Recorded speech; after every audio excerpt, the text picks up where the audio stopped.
মা, তোমার একটা কথা জিগে। কি বলেন? আমি যদি কথাটা তোমার কই, তুমি কি মাইন্ড করবা, রাগ করবা? তোমার কথাটা কই। মা, আমি তো আপনার মেয়েরই মতো, বলেন এত চিন্তা করার কি আছে? মা গো, তুমি নাকি আমার পোলার একটু একটু পছন্দ করো। তার মানে তুমি আমার পোলারে পছন্দ করো? আমার পাগলটাকে তোমার পছন্দ হয়েছে? আমার পোলা হলো বাঁধেন না, বেকার, মতি সোরা।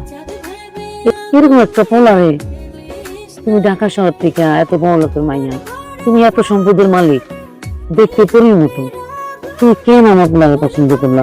আসলে মা, আমার সৎ মা যার সাথে আমার বিয়ে ঠিক করেছিল তার বয়স 60 বছর, তাই আমার বাবার সমান।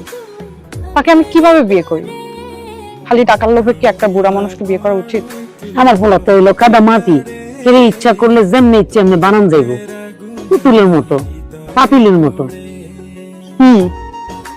ও তো সহজ সরল, আর এর জন্য ওকে আমার এত পছন্দ। মানুষ হয়তো বা চোর বলে, কারো টাকা মেরে বড়লোক হয়নি, খুব সহজ সরল। আর আমি যদি চেষ্টা করি তাহলে আমার মনে হয় ও সেটাও ছেড়ে দিবে। মাগো, তুমি কোনো চিন্তা করো না, আমি নিজে এই মতির লগে তোমার বিয়া ধুমধাম করে দেখবো। কি করতেছো? হ্যাঁ, কি করতেছ এসব দিন দুপুরে? হ্যাঁ, মানুষ দেখলে কি বলবো? মানুষ দেখতে দিস। শোনো, আগামীকালকে আমাদের বিয়া।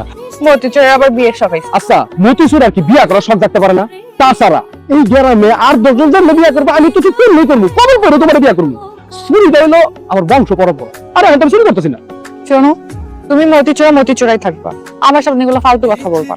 আমার মতো মেয়েকে যে বিয়ে করতে পারতেছো না, তোমার 14 গোষ্ঠী সৌভাগ্য।